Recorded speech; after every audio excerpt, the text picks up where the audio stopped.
Hello guys, welcome back on YouTube channel. तो आज हम देखने वाले हैं 12th इंग्लिश का paper pattern, sample question paper और कुछ टिप्स बोर्ड एग्जाम 2023 के लिए। तो चलिए शुरू करते हैं आज का वीडियो। तो सबसे पहले आप यहाँ पर ये देख सकते हो, महाराष्ट्र बोर्ड का ऑफिशियल ब्लूप्रिंट है। इसमें मार्क्स का डिस्ट्रीब्यूशन सबसे पहले बताया गया है कि प्रोज को कितना मार्क्स है, पोएट्री को, राइटिंग स्किल को एंड नॉवेल को। तो यहाँ पर टोटल आपका 80 मार्क्स का पेपर होने वाला है, रिटन एग्जाम। उसके बाद यहाँ पर मेन आप आउटलाइन देख सकते हो पेपर पैटर्न का, 80 मार्क्स कैसे रहने वाले हैं। तो सबसे पहले सेक्शन 1 प्रोस, सिंपल सा आपको एक पैसेज रहेगा, उसके ऊपर ऐसे कुछ क्वेश्चन आएंगे। Question 1 A and B. तो ए में क्या है, A1 से लेके A6 तक ऐसे सब क्वेश्चन रहेंगे। A1 ग्लोबल अंडरस्टैंडिंग, तो ऐसे क्वेश्चन होंगे, इजी क्वेश्चन होंगे जो आपको पैसेज में से आसानी से मिल जाएंगे। A2 कॉम्प्लेक्स फैक्चुअल, यानी कि थोड़ा आपको पैसेज में ढूंढना पड़ेगा। A3 inference interpretation analysis. सो इसमें क्या है, अगर आपने पैसेज अच्छे से समझ लिया तब आपको जाके इसका आंसर मिलेगा। A4 पर्सनल रिस्पॉन्स का, यानी कि आपका जो भी पूछा गया है, जैसे आपका वहाँ पर विचार, आपका थॉट क्या है वो पूछा जाएगा। तो पर्सनल रिस्पॉन्स का हमेशा लिखना, उसमें आप कुछ भी लिखो पर्सनल रिस्पॉन्स में आपको मार्क्स मिलेगा। देन A5 लैंग्वेज स्टडी का है, तो कुछ ग्रामेटिकल क्वेश्चन रहेगा उस पैसेज के ऊपर। A6 वोकेबलरी, तो यहाँ पर आप ये देख सकते हो, ये भी कुछ वर्ड का मीनिंग जो है वो पैसेज में से फाइंड करके लिखना होगा। सो इसमें क्या मेन है, कॉम्प्लेक्स फैक्चुअल, इंटरप्रिटेशन और वोकेबलरी। इसमें आपको थोड़ा ज़्यादा ढूंढना पड़ता है पैसेज में। उसके बाद बी लैंग्वेज स्टडी, तो इसमें डू एस डायरेक्टेड है एंड स्पॉट द एरर है। उसके बाद फिर से वही क्वेश्चन 2A B C, तो क्वेश्चन 2 में ABC ऐसे सब क्वेश्चन है। ए में फिर से एक पैसेज रहेगा, उसके बाद फिर से A1 से लेके A6 तक ऐसे कुछ एक्टिविटी रहने वाले हैं। उसके बाद बी समरी राइटिंग रहने वाला है, सी माइंड मैपिंग रहने वाला है। तो देखो ये आपका आउटलाइन है पेपर पैटर्न का, इसका कुछ एक बार सिंपल साथ देख लो। मैं आगे वीडियो में आपको दिखाने वाला हूँ एक्चुअल पेपर कि एक्चुअल पेपर होगा कैसे, वो आप देख लोगे तो आपको पूरा अच्छे से एक आइडिया हो जाएगा। ये तो अभी आउटलाइन है पेपर का।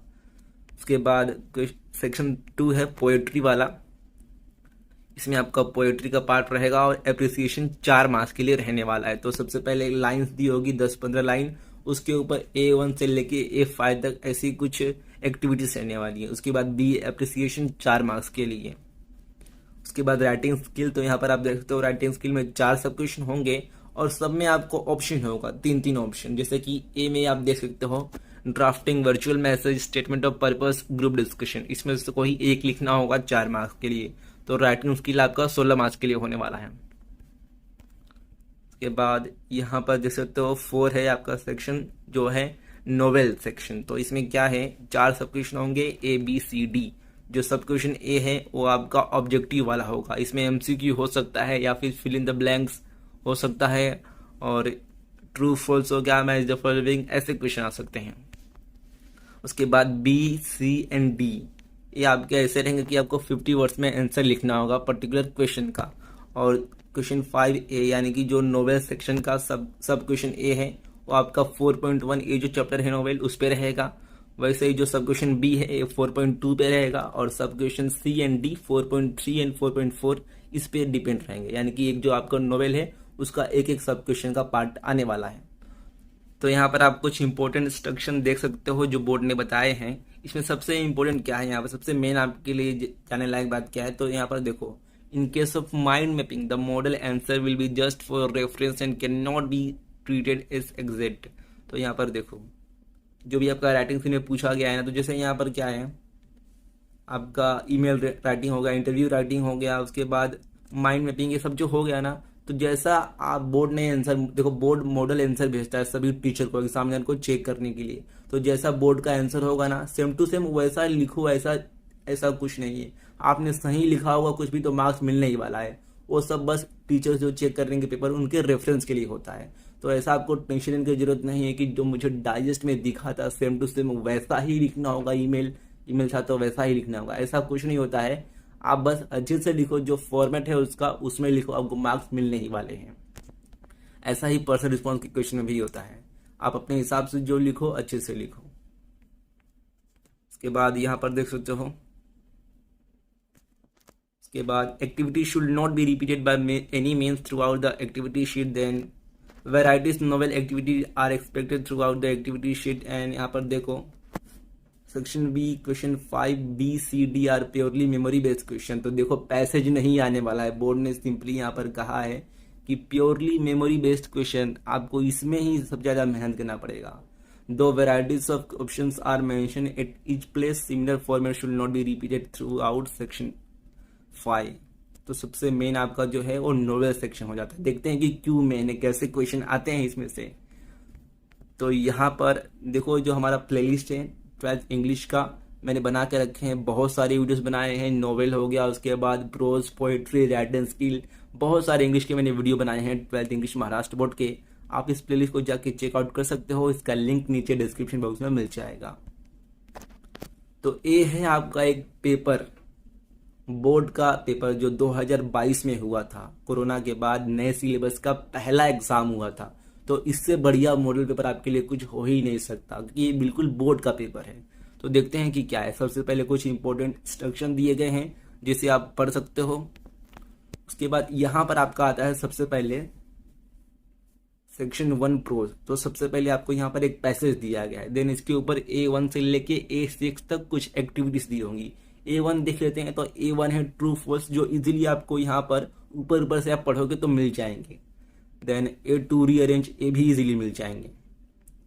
तो इसमें मेन क्या है, A3 देखो, A3 हो गया, ये सबसे मेन है क्योंकि इसमें थोड़ा एक कॉम्प्लेक्स टाइप का क्वेश्चन पूछा गया। इसमें क्या होता है कि खास करके कुछ रीजन पूछता है तो वो आपको लिखना होता है। तो इसके लिए आपको पैसेज को थोड़ा अच्छे से पढ़ना होगा। देन A4 पर्सनल रिस्पॉन्स का है, आप इजीली लिखो, अच्छे से अपने मन से लिखो, बस जो वर्ड होते हैं उसका स्पेलिंग अच्छे से लिखना, आपको मार्क्स पूरे मिलेंगे। देन लैंग्वेज स्टडी है, तो इसमें आपको दिया रहेगा बॉक्स में कि क्या करना है। जैसे यहाँ पर क्या दिया है, make the above sentence simple. उसके बाद A6 वोकेबलरी है, इसमें भी आपको थोड़ा पैसेज के अंदर जाकर अच्छे से पढ़ना होगा। उसके बाद B1 और B2 दो आपको ऐसे एक्टिविटी रहेंगी। तो B1 जो है वो डू एस डायरेक्टेड है, ग्रामर वाला है। इसमें भी आपको जो पैसेज रहे बॉक्स में बताया गया होगा कि क्या करना है। Then B2 store the error वाला आएगा, इसमें जो भी वर्ड गलत है उसको टिक करके अंडरलाइन करके आपको अच्छे से फिर से जो सेंटेंस है उसको लिखना पड़ेगा। सो ये हो गया आपका प्रोज का एक्टिविटी, आप ये देख सकते हो। इसमें सबसे मेन क्या होता है, A1 और A2 है तो इजी होता है, आपको इजीली ऊपर पैसेज में मिल जाएंगे। देन सबसे मेन इसमें जो होता है वो A3 होता है एंड A5 होता है, कि यहाँ पे आपको थोड़ा मेहनत करना होगा, पैसेज में जाकर जैसे ढूंढना होगा। एंड A6 भी थोड़ा इंपॉर्टेंट होता है। उसके बाद ग्रामर, तो आप अगर आपको ग्रामर आता है पहले से तो कर लो, क्योंकि ग्रामर वही सब रहने वाला है, ग्रामर कुछ नया आने वाला नहीं है इंग्लिश में। उसके बाद फिर से एक पैसेज रहेगा क्वेश्चन 2A, आप देखते हो एक पैसेज दिया है यहाँ पर, एंड उसके ऊपर फिर से A1 से लेके A6 तक वैसे ही क्वेश्चन होंगे जैसे कि आप यहाँ पर देख सकते हो। और इसमें B और C एक अलग से सब क्वेश्चन रहेंगे। तो B जो है वो रहेगा आपका समरी राइटिंग एंड C रहेगा माइंड मैपिंग। तो यहाँ पर देखो summary writing and mind mapping easy है, आपको जैसा बोला गया है वैसा बस करते जाओ। और ये मत टेंशन लो कि जो डाइजेस्ट वाला था या फिर जो एकदम मॉडल आंसर होगा वही लिखना पड़ेगा, ऐसा नहीं है। आपको जो बोला गया है आप अपने हिसाब से लिखो, बट स्पेलिंग मिस्टेक मत करो। तो जैसे यहाँ पर क्या दिया गया है, right a summary of the above extract with a suitable title with the help of the given points. तो जो आपको यहाँ पर पहले वाला पैसेज दिया गया था इसी का आपको समरी राइटिंग करना है।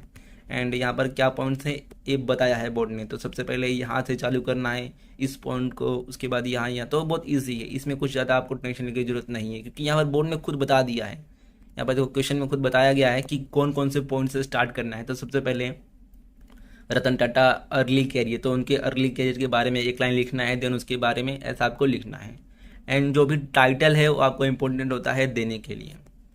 उसके बाद माइंड मैपिंग, तो माइंड मैपिंग आप देख सकते हो, develop a mind map using your idea and concept to develop the topic proper time management. तो माइंड मैपिंग कैसे लिखना होता है इसके ऊपर मैंने एक वीडियो बनाया है कि माइंड मैपिंग क्या होता है और इसे कैसे लिखना होता है। बहुत ही इजी टॉपिक है, बहुत ही इजी कंसेप्ट है, 5 मिनट का वीडियो है, आप जाकर देख सकते हो। एंड समरी राइटिंग इसका भी मैंने वीडियो बनाया है, आप वो भी जाकर देख सकते हो। दोनों वीडियो का लिंक नीचे डिस्क्रिप्शन बॉक्स में मिल जाएगा। तो ये हो गया आपका प्रोज सेक्शन। अब देखते हैं कि आगे पोएट्री में क्या दिया गया है। तो यहाँ पर पोयम का आपको 10-15 लाइन दिया रहेगा एंड उसके ऊपर फिर से वही रहेगा। यहाँ पर आप देख सकते हो A1, A2, A3, A4, A5। तो A1 यहाँ पर बॉक्स वगैरह कुछ दिया होगा, उसमें आपको फिलअप करने होंगे आंसर। देन A2 इसमें क्या दिया है, analyse the line I ask not good Fortune, I ask my self am good Fortune. तो इसमें आपको लाइन का क्या मतलब समझ में आ रहा है वो लिखना है। देन A3 है पर्सनल रिस्पॉन्स का, ईजी है, अपने मन से लिखो, जो आपको समझ में आ रहा है, जो आपको मतलब जो भी आपके मन में थॉट है वो लिखना है। देन इसमें क्या होता है, A4 और A5 इंपॉर्टेंट होता है। A4 है वो आपका पोएटिक डिवाइस है, फिगर ऑफ स्पीच आपको लिखना है। तो इसमें जो ए लाइन है, still here I carry old delicious burden, इसमें कौन सा फिगर ऑफ स्पीच है ये आपको लिखना है। एंड जो भी फिगर ऑफ स्पीच रहता है तो सिर्फ वो फिगर ऑफ स्पीच का नाम मत लिखो। जैसे कि अगर सिमिली है तो सिर्फ ऐसा मत लिखो कि सिमिली, आप ऐसा लिखो कि यहाँ पर सिमिली है, क्यों है वो भी लिखो उसका रीजन। उसके बाद A5 है पोएटिक क्रिएटिविटी, तो आपको जो भी लाइन वगैरह है इसको कंप्लीट करना है। तो यहाँ पर जो भी ब्लैंक लाइन है इसमें आपको कंप्लीट करना है। एंड ट्राई करना कि जो राइमिंग है वो बनती जाए। अगर राइमिंग नहीं बनता है तो कोई टेंशन नहीं है, बस वर्ड का स्पेलिंग सही लिखना। तो गाइस आगे सब क्वेश्चन बी दिया है अप्रिसिएशन। तो पोयम का अप्रिसिएशन आपको 4 मार्क्स के लिए आने वाला है। इसमें आपको कुछ लाइन्स दी होगी पोयम की एंड पॉइंट्स भी दिए रहेंगे कि कौन से पॉइंट्स के अकॉर्डिंग आपको लिखना है पोयम का अप्रिसिएशन। तो सबसे पहले देखो कौन सा पॉइंट रहेगा, title of the poem and name of the poet. Then theme, poetic device, language, values, your opinion about the poem.